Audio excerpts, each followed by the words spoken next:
naging isa akong smuggler. Nagtatrabaho ako ng smuggle, kung maalala nyo, yung 1990s.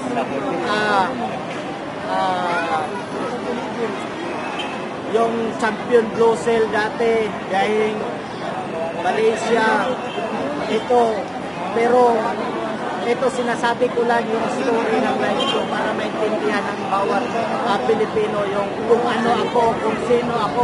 Ngayon, yung mga sabon active, yung mga Chinese cotton dahil Malaysia, yun ang pangarga namin. Kaya doon nag-umpisa yung doon ko kinukuha yung pang-paaral ng mga panganay kong kapatid hanggang nakapagtapos sila, kinuha ako, tapos pinaaral ako. Ngayon, lahat ng trabaho sa Zamboanga City, Dipadjak, nag-drive ako ng Dipadjak, nagtatrabaho ako ng construction,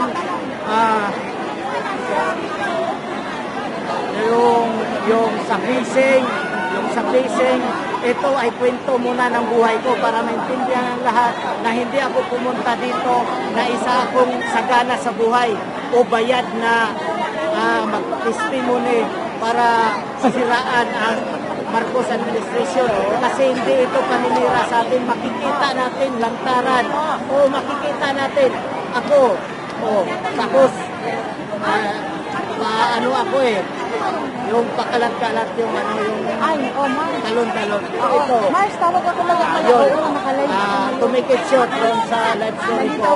Kinuha ako ng mama ko. Yun, pinaaral ako ulit. Tapos hanggang nag-college ako. Nung nag-college ako, isa akong member ng Anak Bayan Party List. Yung Anak Bayan Party List, kilala yan sa buong Pilipinas na isang recruiter na magiging NPA. Ako at ang mga kasama ko, muntik na kami nadala sa bukid.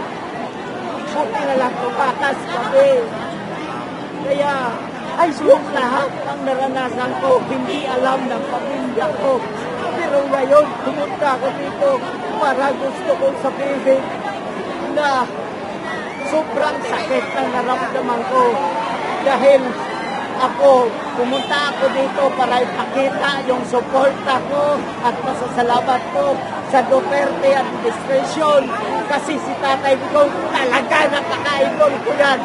Kasi kung ako lang mabigyan ng pagkakataon maging presidente ng Pilipinas, utang ina, bitin pa ako sa ginawa ni Tatay Digong, kulang pa yun. Kasi bakit kulang? Nung dati, nagmamaniho ako. Nung panahon ni Tatay Digong, kahit bukas yung pinto ng jeep, yung cellphone ko nandyan sa gilid ko, pagising ko, makatulog ko, pagising ko, nandyan pa rin. Pero ngayon, simula nung si BBM na namuno sa Pilipinas, anong nangyari? Recorded yan. 2 cellphone ko. May police blotter ako sa Parañaque Police Station.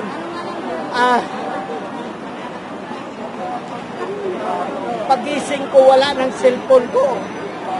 Kaya, ganun kasakit.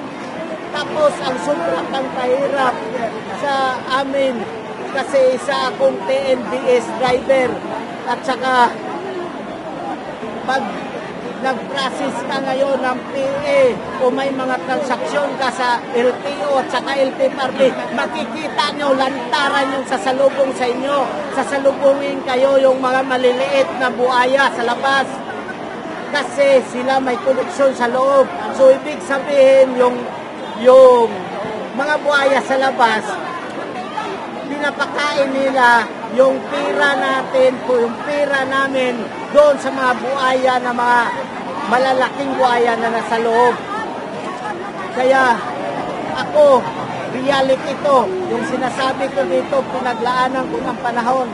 Kaya ako mananawagan sa lahat ng mga driver sa buong Pilipinas o sa buong mundo, sa lahat ng Pilipino na may hawak na professional driver's license o non-professional driver's license.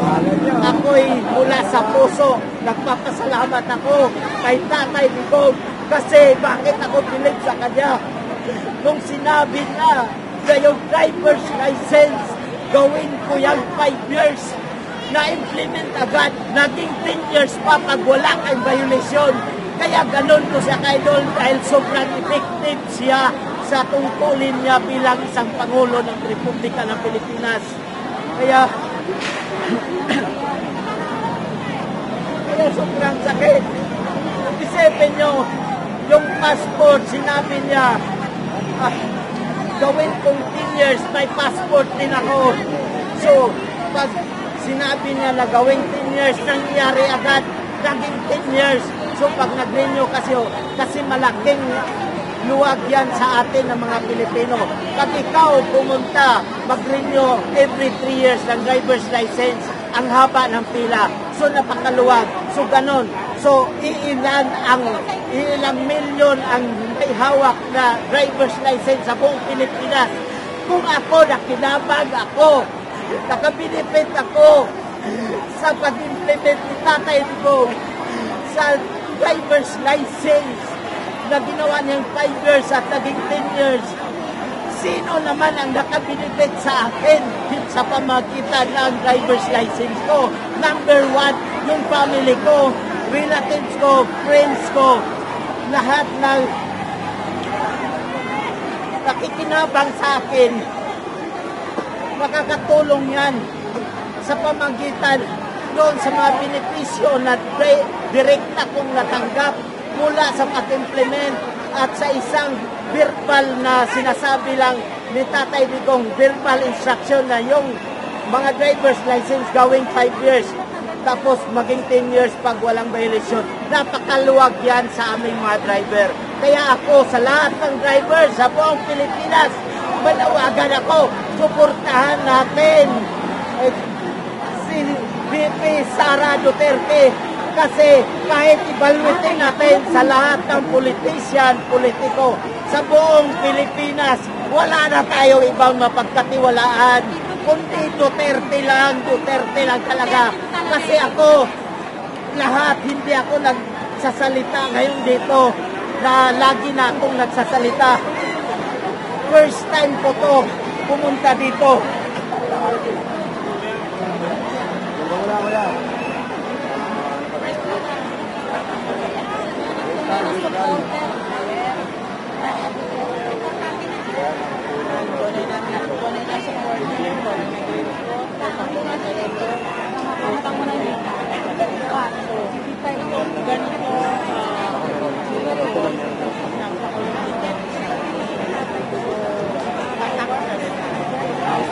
Walang pwedeng magawa na hindi tataklitin.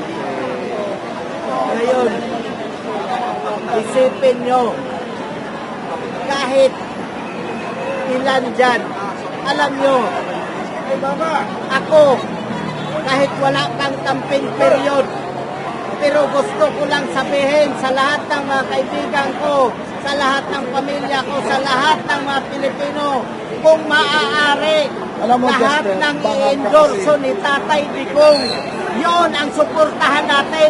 Sikat man sila o hindi, basta yon ang suportahan natin. Kasi alam natin, yung mga Duterte ay may malasakit sa bayan.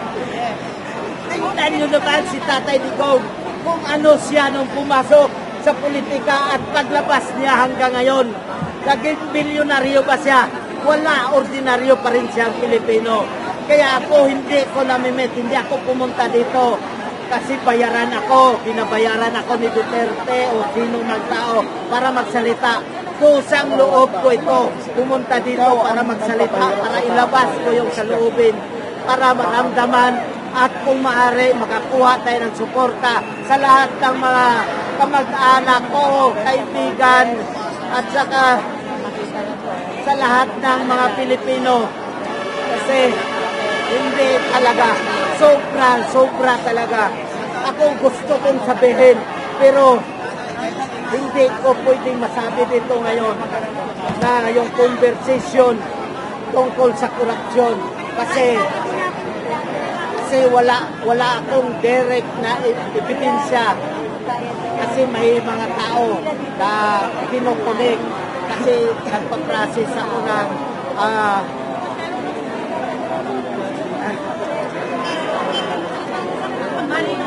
dahil isa akong PNBS driver. Nagpa-process ako ng Provisional Authority sa LTFRB.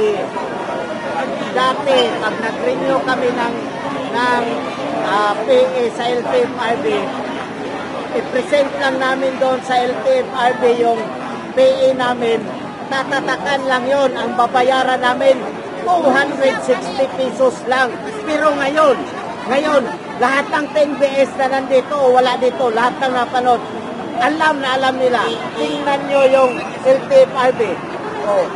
Na sa paligid, sobrang daming buhaya. Tapos, grabe talaga.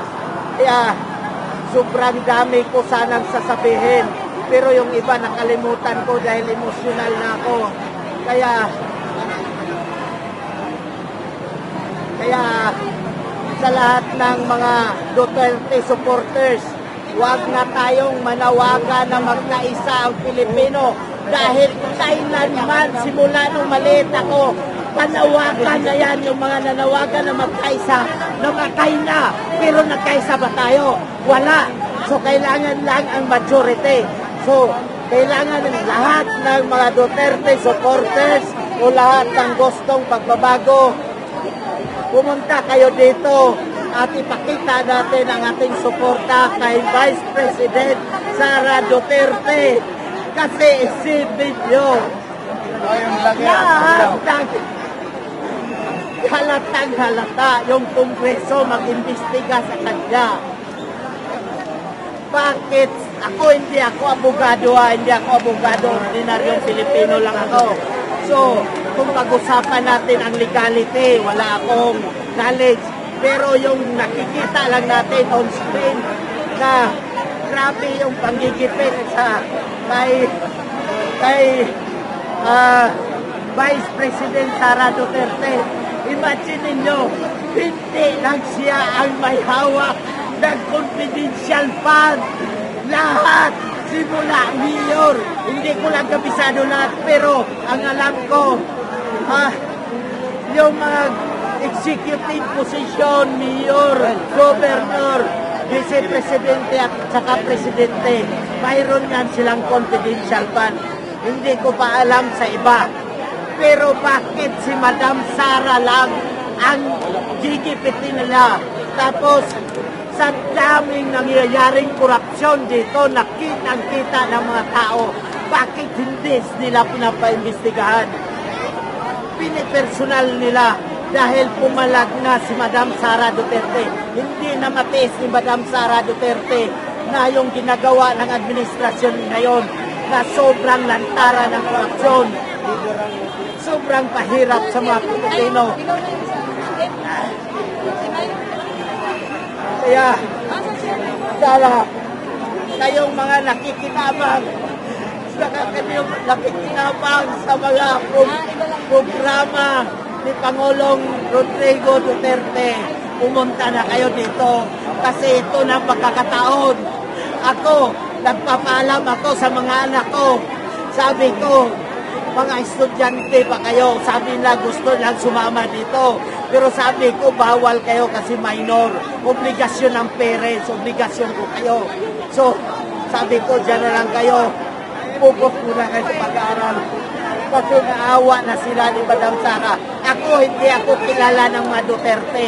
Ako, kung sasabihin ko sa inyo, nag-umpisa ako mag-volunteer sa politics.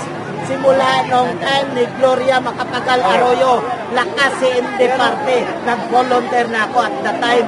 So, during that time, I was a second year college at the time. Tapos, hanggang sa Aquino administration, dilawan ako. Nandyan ang record ko. Legit na dilawan ako kasi volunteer ako ng Liberal Party of the Philippines. Volunteer ako, nanalo lahat ng candidate from national down to local.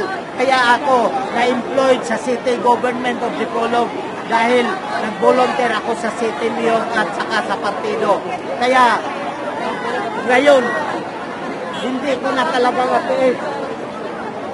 sobrang sakit na mapapanood mo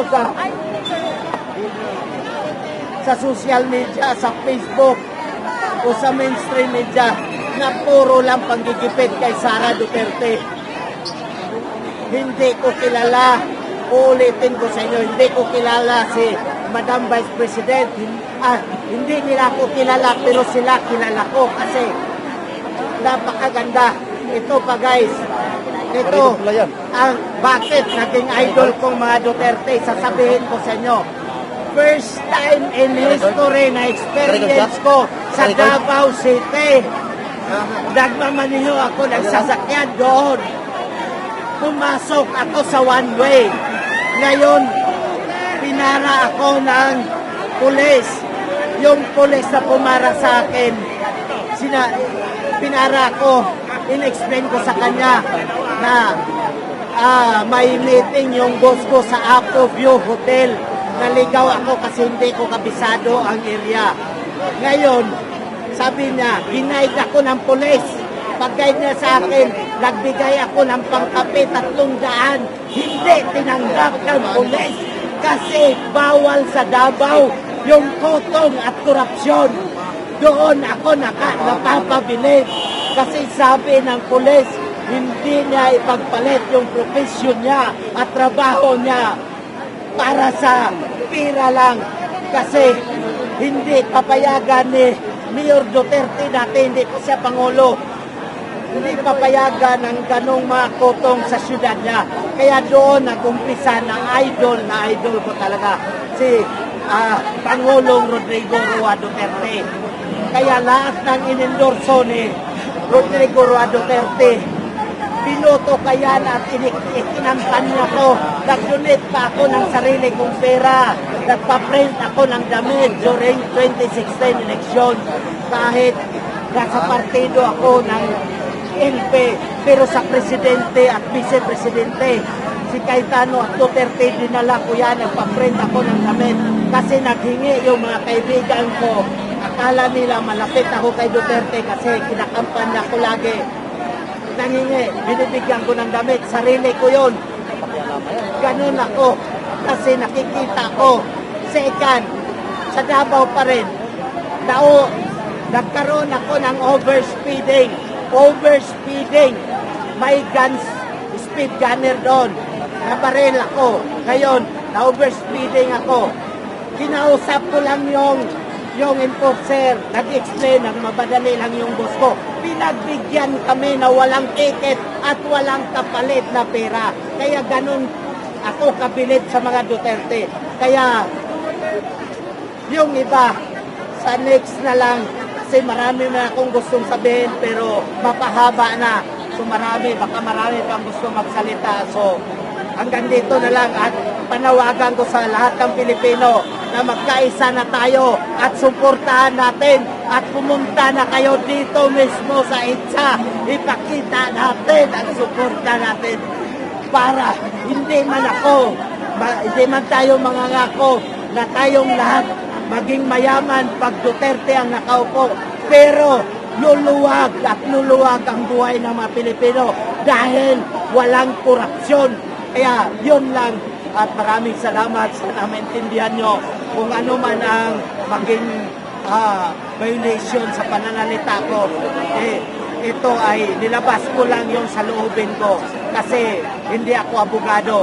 So, yun lang. Maraming salamat. Thank you.